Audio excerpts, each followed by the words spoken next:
Salmo de número 2, esta é a palavra do Senhor. Por que as nações se enfurecem e os povos tramam em vão? Os reis da terra se levantam e os príncipes conspiram unidos contra o Senhor e seu ungido, dizendo: rompamos suas correntes e livremo-nos de suas algemas. Aquele que está sentado nos céus se ri. O Senhor zomba deles. Então, ele os repreende na sua ira e os aterroriza no seu furor, dizendo: eu mesmo constituí o meu rei em Sião, meu santo monte. Proclamarei o decreto do Senhor. Ele me disse: tu és meu filho, hoje te gerei. Pede-me, e te darei as nações como herança, e as extremidades da terra como propriedade. Tu as quebrarás com uma vara de ferro e as despedaçarás como se fossem um vaso de barro. Agora, ó reis, sede prudentes, juízes da terra, acolhei a advertência. Cultuai o Senhor com temor e regozijai-vos com tremor. Beijai o filho, para que ele não se irrite, e não sejais destruídos no caminho, porque em breve sua ira se acenderá. Bem-aventurados todos os que confiam nele. Vamos orar? Deus amado, rogamos a Ti, Pai, que o Senhor revele a nós a Tua palavra, que o Senhor revele a nós a Tua verdade. Pedimos que o Senhor desvende os olhos de nosso coração para que possamos contemplar o Senhor de forma plena, Pai. Abençoa-nos nesta noite no nome santo de Jesus Cristo. Amém. No princípio, Deus criou os céus e a terra. E quando Deus o fez, quando Deus criou os céus e a terra, Ele tinha consigo um roteiro. Roteiro que Ele mesmo escreveu, por sinal. E segundo esse roteiro, Deus criaria a terra, e nesta terra em que Deus criou, Ele ergueria para si um reino. Deus ergueria um reino para si. E neste reino Ele colocaria um rei, um representante seu. Esse rei seria, ao mesmo tempo, sacerdote e também profeta.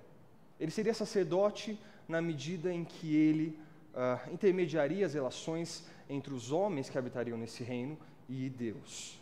E ele seria profeta na medida em que ele transmitiria a vontade de Deus a esse povo que habitaria no reino. E neste reino, o mais importante é que o Senhor se faria presente. O Senhor habitaria neste reino. E junto do Senhor, a glória do Senhor habitaria neste reino.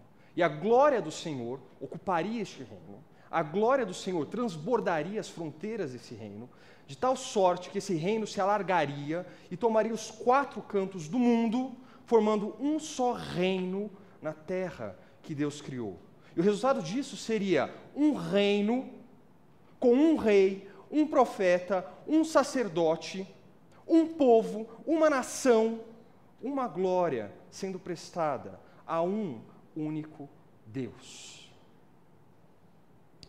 Entretanto, quando nós abrimos as nossas Bíblias, no Salmo de número 2, nós vemos algo estranho aqui. Algo estranho. O salmista abre o Salmo 2 contrariado, desalentado, se perguntando: por que se amotinam as nações? Por quê? Nós não encontramos ali no Salmo 2 um só reino. Nós não encontramos uma só nação. Nós não encontramos um só rei. Nós encontramos vários reinos, vários povos, várias nações, vários reis. E longe de prestarem culto ao Deus soberano, longe de cantarem louvores e aleluias ao Criador, esses povos conspiram contra Deus.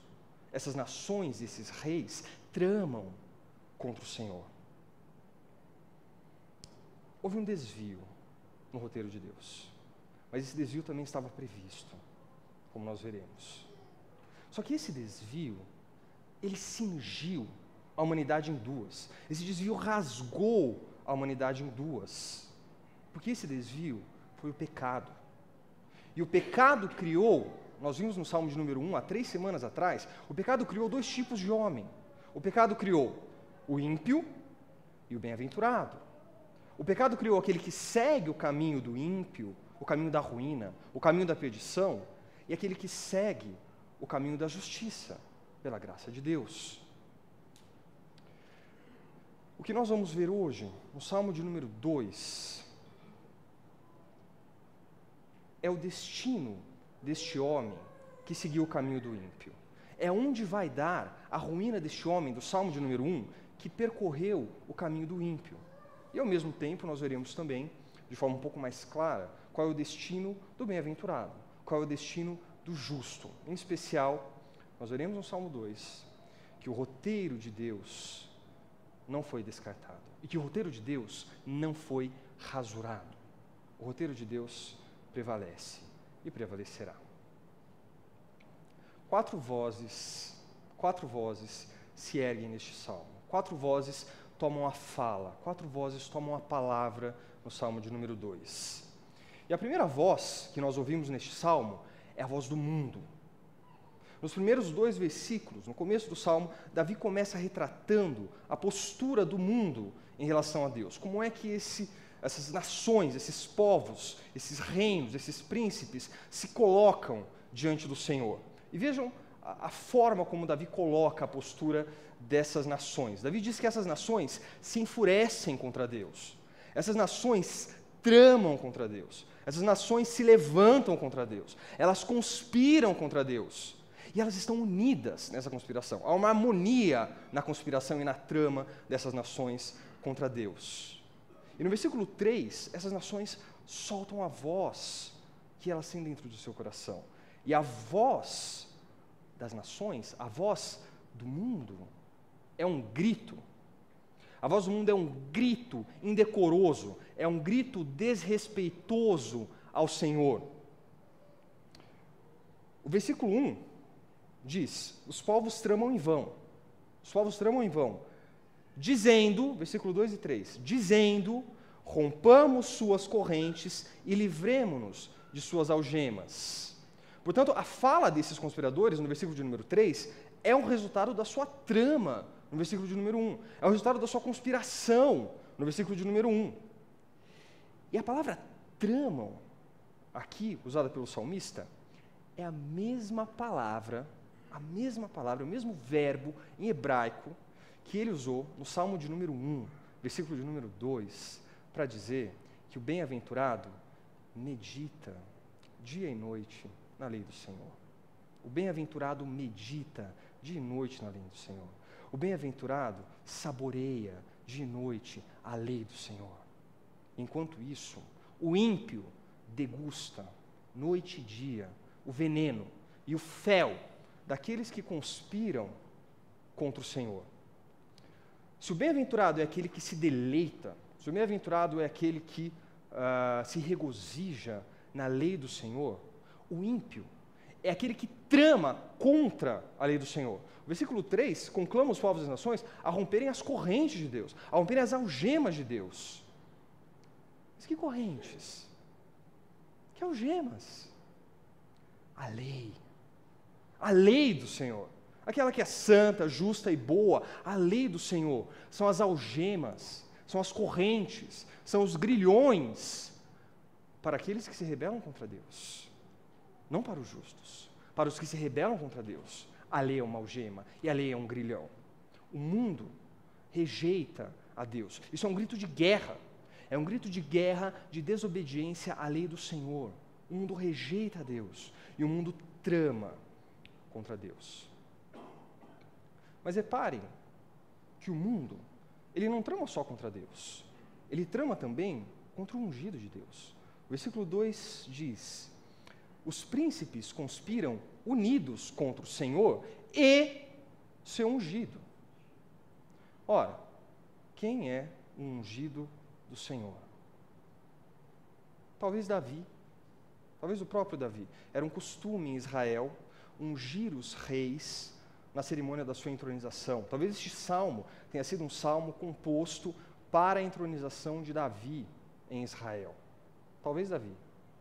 Mas é importante lembrar que Davi, ele é apenas uma sombra ele é apenas uma visão opaca, ele é apenas uma visão turva daquele que é o verdadeiro rei de Israel, daquele que é o verdadeiro Senhor do trono de Jerusalém. Não a Jerusalém mundana, não a Jerusalém terrestre, mas a Jerusalém celeste. A palavra ungido, no Salmo de número 2, em hebraico, é a palavra Messias. Na Septuaginta, em grego, é a palavra Christos. Aquele que se volta contra Deus, se volta também contra Cristo, se volta também contra o Messias. Pois todo que nega o Filho também não tem o Pai. Isso é 1 João 2,23. Todo que nega o Filho também não tem o Pai. Aquele que rejeita a Deus, rejeita também o seu Filho. Aquele que rejeita o Filho, necessariamente rejeita também a Deus.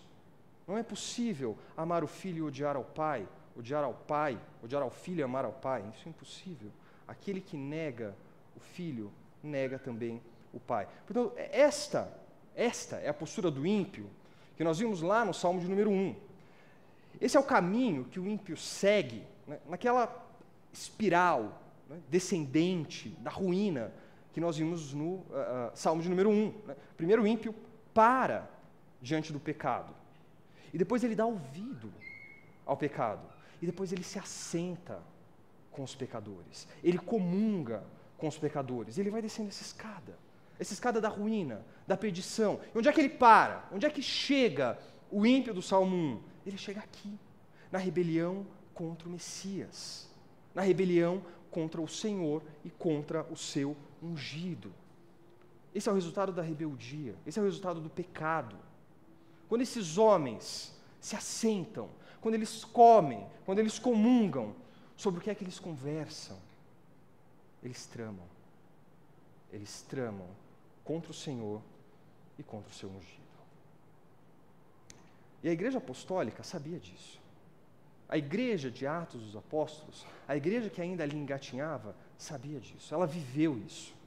Existe uma passagem em Atos dos Apóstolos que merece a nossa atenção. Peço que você abra comigo em Atos capítulo 4. Atos dos Apóstolos, capítulo 4. Nós leremos do versículo 23 ao versículo 30.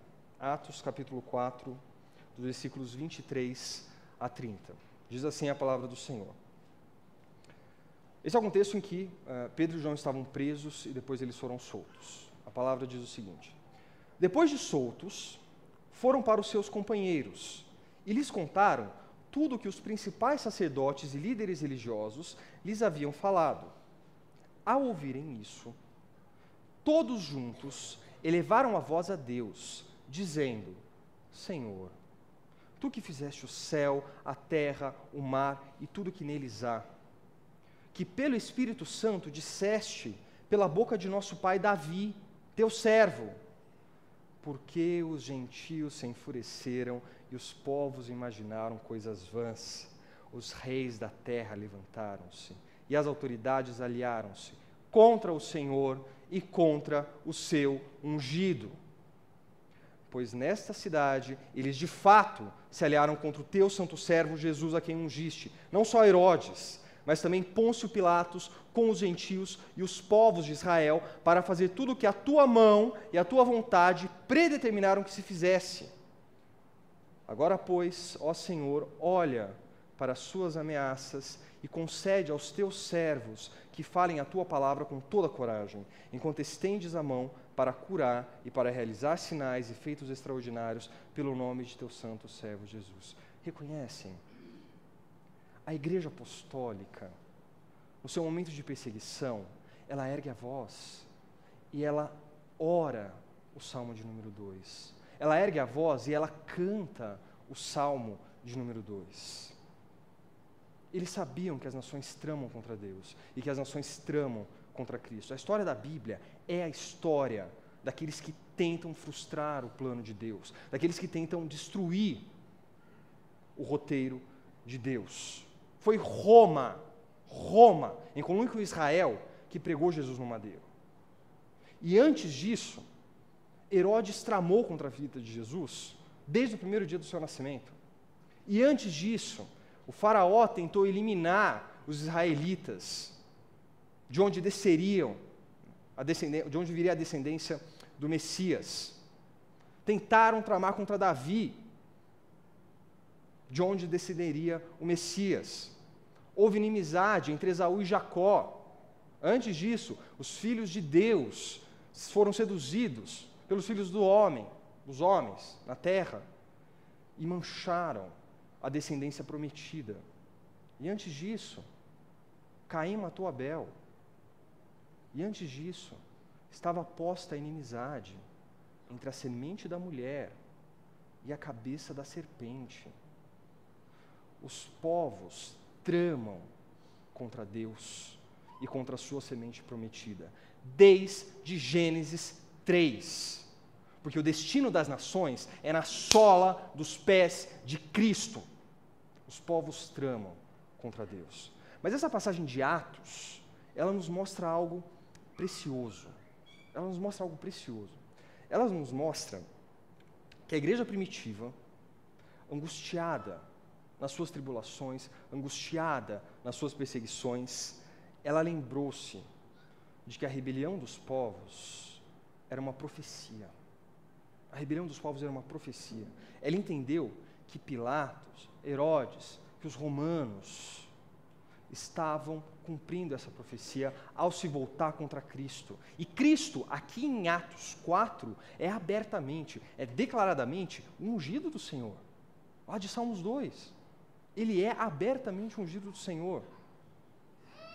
E mais importante do que tudo isso, eles entenderam que o sacrifício vicário de Jesus, eles entenderam que a morte de Cristo, ela não foi o fracasso do plano de Deus. Ela não foi o fracasso do plano de Deus. Ela foi o cumprimento do plano de Deus. Versículo 28. Para fazer tudo o que a tua mão e a tua vontade predeterminaram que se fizesse. A gritaria do mundo, a rebeldia das nações, o levante dos povos se consuma em Cristo. O Salmo 2 é profético. Ele se consuma em Cristo. A morte de Cristo teria sido o triunfo das nações. Teria sido o triunfo das nações. Mas Deus reverteu a morte de Cristo em vitória de Cristo. Deus reverteu aquilo que seria a derrota de Cristo e o triunfo das nações que tramam contra Deus em derrota das nações. A história da Bíblia é a história daqueles que tramam contra o plano de Deus, mas é também a história da vitória de Deus contra essas nações e contra os que conspiram contra Ele. E a vitória de Deus é Cristo. Portanto, existem nações, no plural, não há uma só nação, um só reino, um só rei. Existem nações. O plano de Deus sofreu um desvio, mas ele também foi predeterminado por Deus. E o Salmo de número 2, este Salmo, diante de nós, é o Salmo que conferiu essa certeza à igreja de Deus que acabara de nascer. O Salmo de número 2 é o Salmo que nos dá a certeza de que Deus é absolutamente soberano sobre todas as coisas. O Salmo de número 2 é a certeza de que nenhum desvio no roteiro de Deus se dá sem que Ele mesmo faça e predetermine esse desvio. Por isso, o Salmo de número 2 é a segurança da igreja. O Salmo de número 2 é o consolo da igreja. Ele é o conforto da igreja. O Salmo de número 2 é a rocha da igreja perseguida. O Salmo 2 é a certeza de que os planos de Deus são invencíveis. Mas a segunda voz que se ergue aqui neste Salmo, nos versículos 4 a 6, é a própria voz de Deus. É a própria voz do Criador. As nações gritaram e agora Deus reage. O Salmo 66, versículo 7 diz que Deus vigia as nações. Os olhos de Deus vigiam as nações. Isso significa que Deus vê todo aquele que empunha uma espada contra Ele. Nenhuma rebelião de nenhuma nação passa despercebido do Senhor. E o que é que Deus faz quando Ele vê nações que pegam em armas contra Ele, nações que tramam contra o Senhor? Deus ri Versículo 4.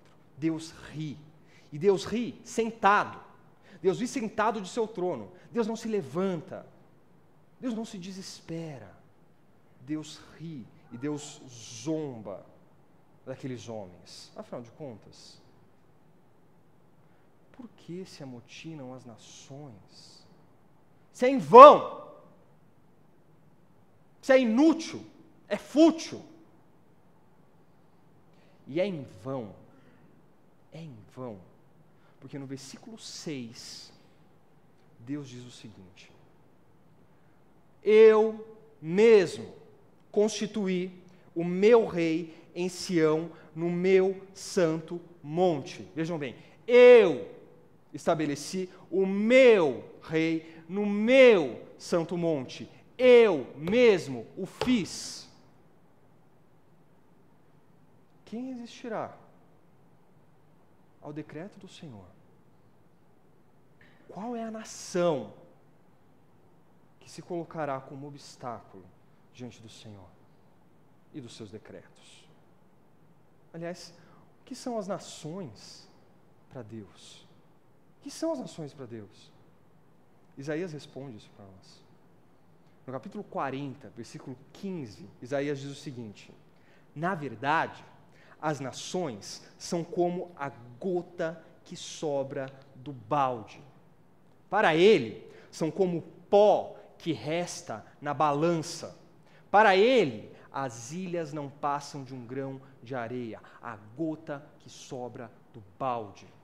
O pó que resta na balança. Isso é o grito das nações contra o Senhor. Agora veja, essa fala de Deus, no versículo 6, esse decreto divino que é revelado para nós aqui, ele é resultado direto da reprimenda de Deus, da reprimenda e da ira e do furor de Deus que nós vemos no versículo 5. O versículo 5 diz: então ele os repreende na sua ira e os aterroriza no seu furor. Mas como é que Deus repreende essas nações? Como é que Deus repreende esses príncipes? Final do versículo 5, dizendo, Deus aterroriza as nações com a sua fala, e a sua fala é o versículo 6, que nós acabamos de ver, que é o decreto do Senhor. Qual o decreto? De que Ele estabelecerá um rei no seu monte. O que aterroriza as nações é o decreto do Messias. O que aterroriza as nações é do rei de Israel, subindo no seu trono. Não há nada mais apavorante para esses homens em rebeldia contra Deus, em rebelião contra o Senhor, do que vislumbrar o Messias se assentando no seu trono como rei da verdadeira Israel. Por um motivo muito simples. Rebelar-se contra o rei é a certeza da morte. Rebelar-se contra o rei é a certeza da morte. É por isso que Paulo diz, né? Porque para Deus somos o bom perfume de Cristo, nos que se salvam e nos que se perdem. Para estes, os que se perdem, certamente, cheiro de morte, para a morte. Deus ri, porque não há nada mais risível do que a criatura que julga poder se rebelar e sujeitar o Criador. E o riso de Deus, meus irmãos, o riso de Deus é o juízo dos homens. Mas agora é o próprio Cristo quem toma a palavra, é o próprio Messias quem vai se manifestar. Do versículo 7 ao 9, é o herdeiro do trono que se pronuncia. E aqui no versículo 7 ao 9 nós veremos 3 elementos importantes, centrais, a respeito de quem é Cristo. Nós veremos, primeiro, a sua identidade, quem é esse homem que fala, quem é ele. Segundo, o seu destino, o que lhe foi incumbido fazer. E terceiro, o seu poder, a sua autoridade, com que poder e autoridade lhe foi incumbido fazer aquilo que ele há de fazer. Notem que quando Cristo se manifesta, aqui no versículo 7 ao 9, ele se limita a usar as palavras de seu pai. Ele diz no versículo 7, proclamarei o decreto do Senhor. Proclamarei o decreto do Senhor. Tudo que Cristo diz, daqui para frente, são palavras de Deus. Cristo entende que a sua missão é cumprir a vontade de Deus, que a sua missão é cumprir o decreto de Deus, é proclamar o decreto de Deus. Como ele mesmo diz em João 5,31, não posso fazer coisa alguma por mim mesmo. Conforme ouço, assim julgo, e meu julgamento é justo, porque não procuro a minha vontade, mas a vontade daquele que me enviou. E no versículo 7 nós temos a identidade de Cristo. Tu és meu filho, hoje te gerei. Existem dois contextos no Novo Testamento em que essa expressão é usada para identificar Jesus. Tu és meu filho. A primeira delas é o batismo. É no batismo de Jesus. É quando Jesus sai das águas, é quando o céu se rasga, desce uma pomba e desce também a voz de Deus dizendo, tu és o meu filho amado. Esse é o primeiro contexto. E o segundo contexto, o segundo episódio, é na transfiguração de Jesus. Quando ele está no monte com Pedro, Tiago e João, e eles ouvem a voz de Deus dizendo, este é meu filho amado, em quem me agrado. Ora, por que essa expressão, que aqui no Salmo 2 é nitidamente profética, no Salmo 2 ela é nitidamente profética, ela vai ser justamente retomada no episódio do batismo e retomada no episódio da transfiguração. Por que é que essa expressão aparece justamente nesses dois contextos, no batismo e na transfiguração? É porque são esses dois contextos que mostram quem é Jesus. No batismo, Jesus se submete ao batismo de João. No batismo, Jesus cumpre aquilo que os homens têm que cumprir.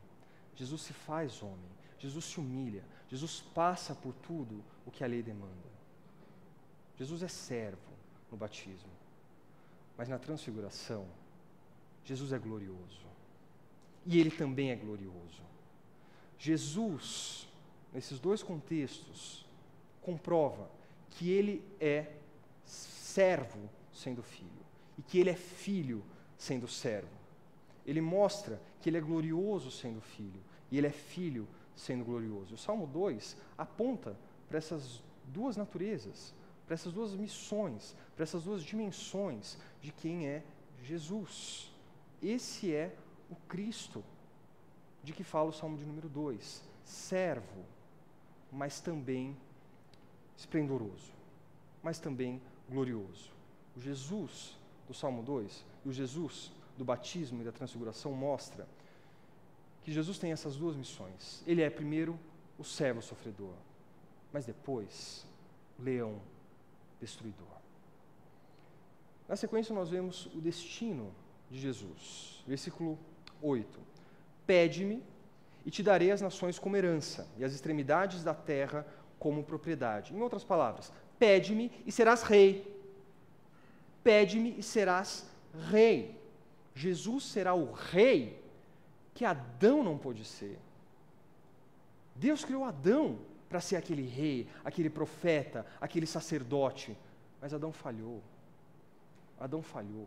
E agora Deus coloca um novo Adão, um segundo Adão e último Adão, porque é perfeito. E esse último Adão será rei, profeta e sacerdote. Jesus herdará, portanto, todas as nações da terra. Jesus herdará toda a terra e Jesus fará nela o seu reino. Veja, eu estou dizendo que Jesus herdará, estou dizendo que Jesus fará, porque isso daqui não é condicional, não é se você me pedir eu vou te dar, não, é pede-me, é um imperativo, pede-me. E é um imperativo porque é um decreto de Deus. Proclamarei o decreto do Senhor, é um decreto. E esse decreto, ele é um decreto eterno, ele foi feito na eternidade. É um acordo entre o Pai e o Filho. Por esse acordo, o Filho pedirá as nações, e o Pai dará essas nações. Isso é o Pactum Salutis, isso é o pacto da redenção, firmado entre a Trindade e a eternidade. Esse é um dos textos centrais, fundamentais, para entender que essa Trindade acordou entre si determinadas ações para serem cumpridas aqui na terra. E o autor de Hebreus, ele reconheceu isso. O autor de Hebreus, ele disse lá em Hebreus 1:2 o seguinte: nesses últimos dias, porém, ele nos falou pelo Filho, a quem designou herdeiro de todas as coisas. Jesus é o herdeiro de todas as coisas. Então, esse é o destino de Jesus: herdar as nações, estabelecer aqui o reino de Deus e ser rei, sacerdote e profeta aqui no seu reino. E por fim, no versículo 9, o poder de Jesus. Tu as quebrarás com uma vara de ferro e as despedaçarás como se fossem um vaso de barro. O decreto que está sendo proclamado aqui, em Salmo 2:9, ele é uma profecia escatológica, ele é uma profecia apocalíptica, ele é uma profecia que se revela nos últimos tempos. Jesus virá, e ao vir, Jesus tomará as nações à força. E ele tomará a força, porque todo aquele que deveria se sujeitar a ele, voluntariamente, já o fez. Já o fez. E agora ele vem e ele toma à força essas nações. Jesus vem com poder para debelar aquela rebelião das nações. Jesus vem para acabar com o motim da humanidade, naquilo que deveria ser o seu reino, mas que as nações se apropriaram, julgando que elas poderiam tomar conta daquilo. Jesus vem acabar com essa rebelião dos povos e das nações. As nações vão se prostrar diante de Deus, quer queiram, quer não. Abram comigo suas Bíblias em Apocalipse 2. Apocalipse capítulo 2.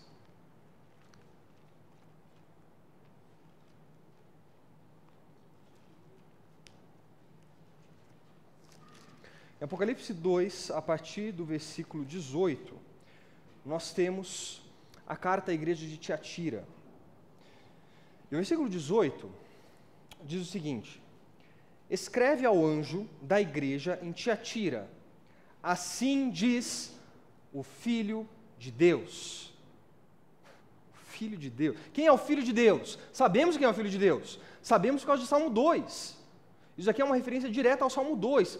Tu és meu filho. Então, é o Filho de Deus que vai falar. O Filho de Deus vai falar contra a igreja em Tiatira. E o que ele vai dizer? Bom, ele vai dizer que a igreja está em pecado, né? Pecado espiritual, de prostituição espiritual, talvez até mesmo prostituição física.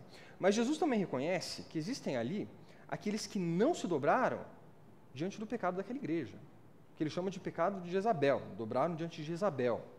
E a partir do versículo 24, Jesus diz o seguinte: mas digo a vós, os demais que estão em Tiatira, a todos que não seguem esta doutrina e não conhecem as chamadas coisas profundas de Satanás, não colocarei outra carga sobre vós, mas conservai o que tendes até que eu venha.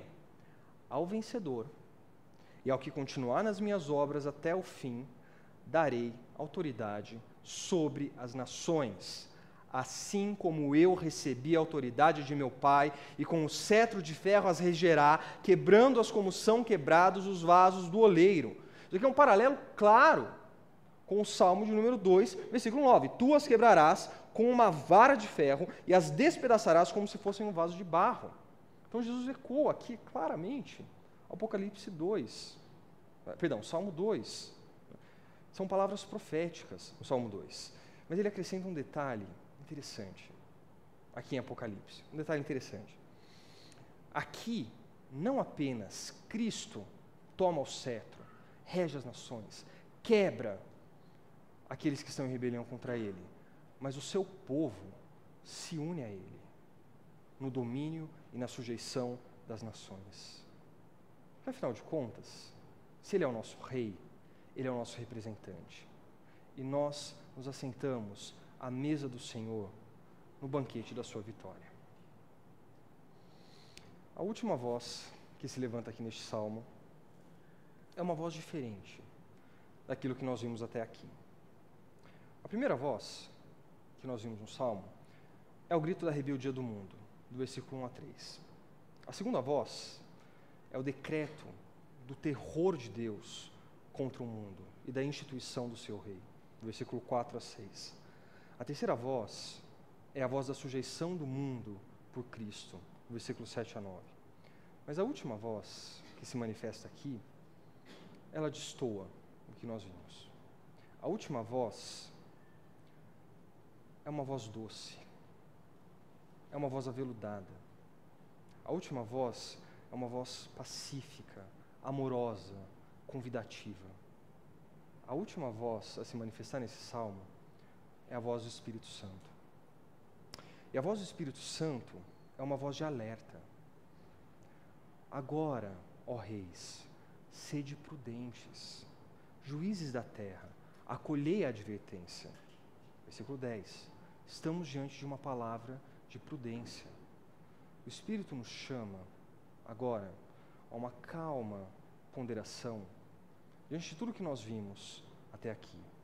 O Espírito lembra aos reis e às nações quão inútil é a sua rebelião, porque Deus decretou o seu triunfo sobre as nações. Deus estabeleceu o seu rei, e ninguém vai tomar esse trono de Deus. A prudência, segundo o Espírito, ela nos mostra, ela se mostra no temor e no tremor a Deus. E esse temor e esse tremor se manifestam no culto a Deus. Versículo 11 diz: cultuai o Senhor com temor e regozijai-vos com tremor. O Espírito chama os homens ao arrependimento. Ainda há tempo. Ainda há tempo de redenção. Ainda há tempo de arrepender-se. Ainda há tempo de fazer um armistício com Deus. Sejam prudentes. Deponham suas armas antes que seja tarde. O versículo 12 diz: beijai o filho, para que ele não se irrite, e não sejais destruídos no caminho, porque em breve sua ira se acenderá.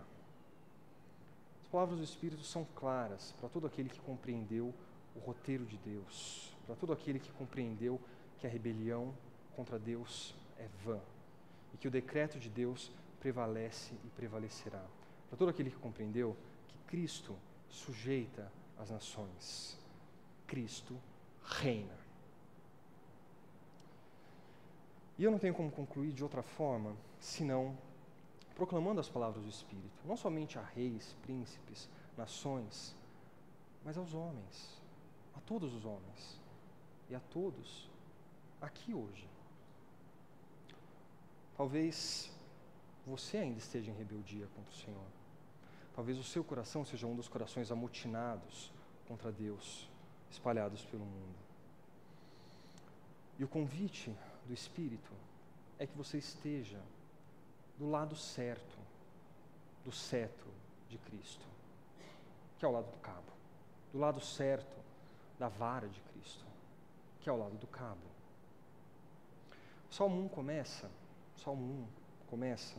falando do homem bem-aventurado. Como nós sabemos e como nós vimos, o homem bem-aventurado é um só. O homem bem-aventurado é Cristo. O bem-aventurado é aquele que cumpre a lei. O bem-aventurado é aquele que proclama os decretos do Senhor. O bem-aventurado é aquele que realiza a vontade de Deus, é aquele que se entrega pelos seus, é aquele que padece injustamente, é aquele que triunfa sobre a morte, é aquele que sujeita as nações. Esse é o bem-aventurado no Salmo 1. E o Salmo 2 se encerra da mesma forma que o Salmo 1 se inicia. Mas o Salmo 2 diz para nós que todo aquele que está em Cristo, todo aquele que deposita a sua fé em Cristo, ele também é um bem-aventurado. Versículo 12 diz: bem-aventurados todos os que confiam nele. Ele é Deus, ele é o Messias, ele é o Cristo. O chamado do Espírito é esse: deponham suas armas e se unam como herdeiros do Senhor Jesus Cristo.